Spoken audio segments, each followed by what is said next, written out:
Tom Horn is on the cutting edge of researching end-time events that are happening right now. And I don't want to take up one more second of his time. So, ladies and gentlemen, we welcome right now. I'm not even going to take our little sound intro. I'm not even going to do our little jingle right now. We are going right to the man of God that's joining us here on Interstellar Realities Radio. And again, I don't want to take up one more second of his time. So, Brother Tom Horn, it is a true honor to have you here tonight. And how are you doing, my friend?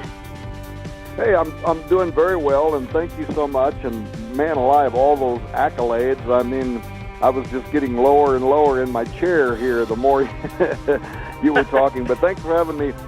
Well, and Brother Tom, I want to ask you so much, and I know time is limited tonight. I hope we can talk a little bit about the CERN and get your thoughts on that huge atom smasher buried under the ground over there in Switzerland and France. I'd love to get your thoughts on how close we are to official disclosure, and I'd love to get your latest impressions of what is happening in the Vatican and the itinerary of the Pope this year and your analysis of that. Well, Brother Tom, I tell you, as I've been working my way through Zenith 2016, I believe it's a book that everybody needs to read. I mean, just the opening, just the information in the very beginning of the book about the Founding Fathers and some of the things that it's hard to swallow at first. I mean, especially when you're raised a certain way, and I know you understand what I'm saying there. Then you start discovering some of these things, and you're like, man, but you know, it was a little while ago, before I even read Zenith 2016, that I started realizing that there was a real conflict at the beginning stages of our nation. Before the Declaration was even signed, revivals had broken out in the colony, and it's almost like we became a Christian nation in spite of the efforts of many powerful men to make us something different. It was like the revivals were breaking out in the colonies as these men of God were thundering the gospel, and it seems that is why we have the Christian heritage that we have. It's more because, and this is how I've kind of received it in my research, it's more because of the men of God that had the power of the Holy Spirit, was preaching the Word, and man, this nation just went into revival around the time of the framing of the Declaration of Independence. I just found that so fascinating, that there was a real spiritual battle in this country before the pen was ever put to the paper in the State House in Philadelphia. Yeah, well, that's very astute of you. That's actually the way I typically like to phrase that, is that we became a Christian nation, despite perhaps what a handful of Freemasons had intended to build here. The truth is, most of the signers of the Declaration of Independence were Freemasons, and they were committed to an occult plan that is it's often called the Atlantean scheme. This was a vision, that was based on the works of Sir Francis Bacon, who was an English philosopher and author, Rosicrucian. He writes this novel, New Atlantis, that was published in the 1600s. But it portrays a very specific utopian vision, and there were very powerful members of secret intellectual societies throughout Europe that were very committed to building a new kind of democracy based on the enlightened grandeur of ancient Atlantis as it had been described by Sir Francis Bacon. In fact, there's a Newfoundland stamp. You can look this up on Wikipedia and even see this Newfoundland stamp that is a picture of Francis Bacon on the front of it, talking about how he is the pioneer of the order that will be established here in the United States of America, because the intellectuals in Europe realized that things were too entrenched there. They were never going to be able to establish what they wanted in that country, but they looked here at the New World, America, as a place that was unimpeded by political realities entrenched in their own homeland. And you can read the writings of the Freemasons themselves. Manly P. Hall, who is widely considered Freemasonry's greatest philosopher. He was a 33rd degree Freemason, and he goes into detail about how the early founders of this country were committed to that Atlantean scheme. So that happened to be a fact, and so I typically phrase it the same way you have, that there might have been a small handful of people who were very powerful in the sense that they were in politics, And these were attorneys, and they were highly placed in various positions throughout the government. Thomas Jefferson, of course, wanted Washington, D.C. to even be based after the Roman pantheon, which was dedicated to all pagan gods. So there was a lot of that influence. But what was happening outside of those pristine halls was the Pilgrim movement, which was giving birth to a great awakening here throughout this continent. And as a result of these preachers, as you mentioned a moment ago, who were on fire for God, and people who were on fire for God, this became a Christian nation despite what some of the original founders wanted to do. And throughout the history of this nation, God has saved us from ourselves more than once. I think, frankly, we're standing again right now today at a crossroads. If you look at our relationship with the nation of Israel, if you look at our relationship with the church, if you look at the persecution that's coming upon those who are truly born again right now, who are being told that they're going to have to get in line with certain agendas, or they could have their churches taken away, or they might not have the opportunity to be able to preach, or they could get arrested, or whatever. This is happening around the world. It isn't just ISIS over there along the Euphrates River that's trying to fulfill end times biblical prophecy. There's also an institutionalized side of religion that also is aligning to persecute those who would be truly born again. But here's the upside to that story. That was also true just before every great awakening. If you go back and look at the first great awakening, second, the third, every time it looked like there was no hope, the church is dead, and what happened? All of a sudden, the fire of the gospel somehow was ignited in the hearts of young men and women who became powerful preachers, who became anointed to preach the gospel. And the Apostle Paul gives us the key for national transformation.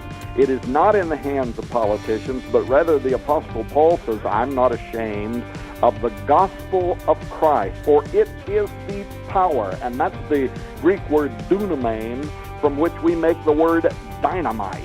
It is the explosive power of God, and that's what changes people's hearts. It won't be dominionist efforts to vote in the right person to be our champions in some political quarter, though we may have some kind of responsibility, right, for voting for moral good or voting against immorality or evil. But that's not what changes nations. What changes nations is radio programs like this and other people whose hearts are filled with the passion of the Holy Spirit and who become preachers of the gospel of Jesus Christ. That's what changed. The disciples went out from Jesus rejoicing that he had given them power over supernatural darkness. And no matter how the powers that be tried to suppress the preaching of the gospel by imprisoning them or martyring them, the more they tried, the greater the church grew, and the greater the church, the stronger the church became, until finally one day the devil said, this isn't working, and they turned to Constantine, who Christianized the church and gave it political favor, and that was when the power of the gospel was lost for a while. But this is really the history, the cyclical history of the world and nation, is that people forget God, they grow cold, the church becomes anemic, and then something happens. Usually it's going to be some kind of trial, war, recession, something that then puts people back on their knees, and then they start praying again, and then they become powerful again. Read the book of Judges and see that pattern over and over again. And Israel forgot the Lord their God and went whoring after this or that. And then God will allow war or judgment or whatever might come. And then what does it say? And Israel remembered the Lord their God. And they put away the high places and they tore down the groves. And then God blessed them once again. So look at where we are in the world today and the condition of the church and the persecution that is coming upon the church, and realize that we are ripe now for another great awakening. In fact, I'd love to find a really qualified author right now that I could publish through Defender Publishing House that could tell me what conditions are ripe right now for another great awakening, because I believe we could be poised for perhaps the greatest spiritual revival in the history of mankind. Well, and I think that scares the godless sect of the government to the point where they'll lose sleep, because that's one thing that Capitol Hill doesn't have an answer for. There's no backup plan. There's no contingency. I mean, if a real, true revival breaks out, that tips the scale, doesn't it, Brother Tom? Absolutely. There you go. That's what changes the hearts of man. True revival, true preaching, authoritative preaching. Absolutely, and it's just I just want to talk about so much. You know, I was reading a headline, just switching gears here. We touched on Zenith 2016. It's 10:30. We're on the East Coast here in blogtalkradio.com/interstellar realities. I'm about just bouncing off the walls to have Brother Tom Horn on this show tonight. I can't even hardly contain myself, and I got so many things to talk to him about. So let's just switch gears here, and let's talk about this Hadron Collider, this atom smasher that they have fired up again as of Friday the 13th, interestingly enough. And there's all sorts of speculation about this. What do you know about this, Brother Tom? And does it have any correlation with the Tower of Babel in some way? Yeah, well, let me talk about that. First of all, I should make everybody understand that I'm not even a theoretical physicist, let alone a physicist, so I'm not qualified to talk about it, much of the scientific side of the Large Hadron Collider. I also need to let you know I have another program that I have to do in about 25 minutes from right now, too. But here's it's always, for me, it's always the metaphysical. You know, we were talking a moment ago about or I mentioned a moment ago the prophecy that's on the Great Seal of the United States of America, which was borrowed from the Cumae Sibyl's Novus Ordo Seclorum prophecy involving the return of Apollo at the end of time, who would give birth to this new golden age that I think the Maya and everybody else were looking forward to. But how many know that Apollyon, the destroyer, is actually related to CERN, the Large Hadron Collider? And how so? Because CERN is located, as you mentioned a little bit ago, there on the borders of France. And it's located in an area that's called Saint-Genès-Pouilly. This is a township, actually, in eastern France, on the border of Switzerland, which you mentioned. And it's nestled there in the foothills of the Jura Mountains, Lake Geneva. But this Pouilly, this is an area that had been first established by the Romans, and it was named Apolliacum.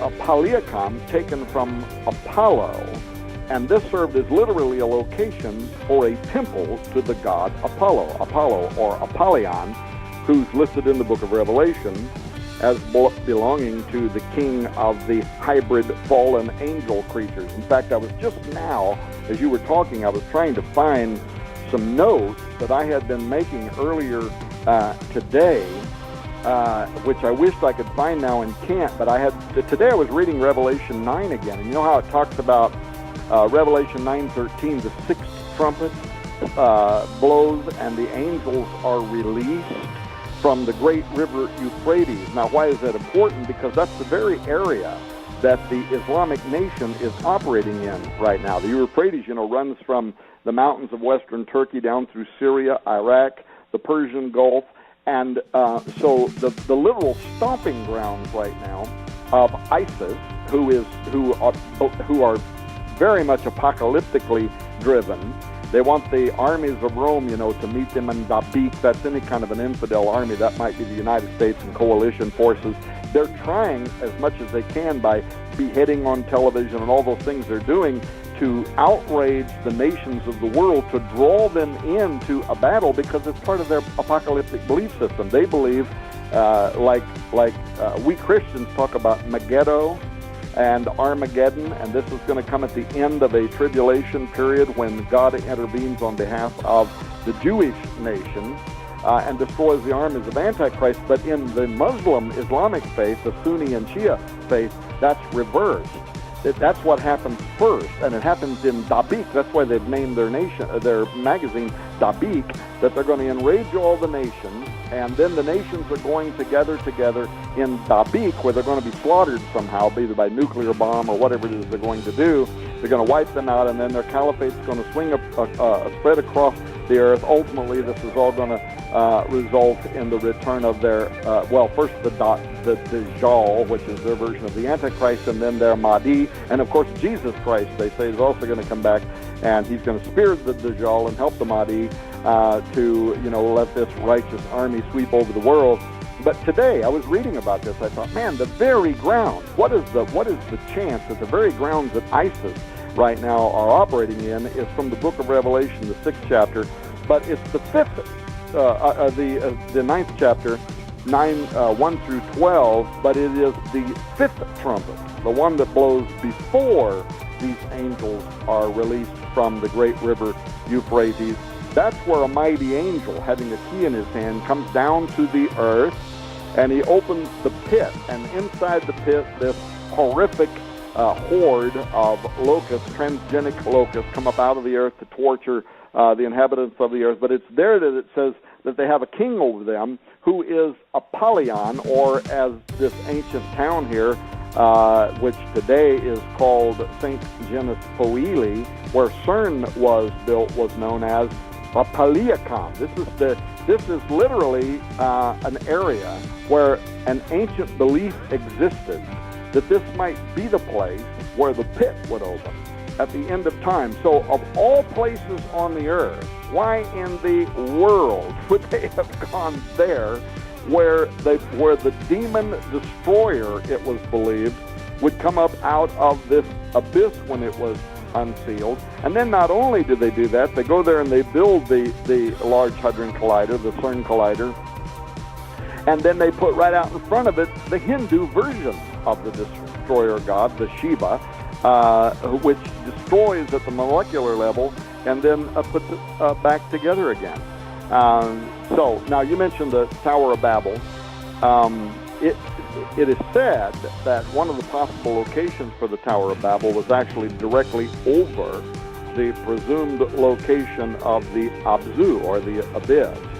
And the question is whether Nimrod was actually trying to unleash the locusts in defiance of God's ultimate timing. You said you're going to have Dr. Michael Lake on your program here pretty soon. You could talk with him about some of that stuff. But Nimrod was deified as Apollo by the Greeks and Osiris by the Egyptians. And he is considered to be the same spirit that's going to return to the earth in the last days as the Antichrist. As a matter of fact, that too is discussed in the Scriptures. 2 Thessalonians 2:3, the Apostle Paul warns the Thessalonians that the Antichrist will be the son of perdition, and that is the Greek term Apollyon, Apollo. In Revelation 17:8, again it says the beast will come up out of the bottomless pit and enter into perdition, and that Greek word is Apollyon, Apollo. So the belief is that the Bible identifies the same spirit that the ancient Greeks would have referred to as Apollo as the king of that bottomless pit. And right there where CERN was built, it was believed in Roman times that that is where this doorway might exist, out of which this destroyer demon is going to come. And CERN goes there and builds their collider, and they're telling us what the collider is. The director of CERN has done interviews in which he has said that they are trying there to open a gateway, a doorway. In fact, he said we may send something through the doorway, or something may come through the doorway into our reality. So pretty astonishing, really, when you think about what we are doing over there.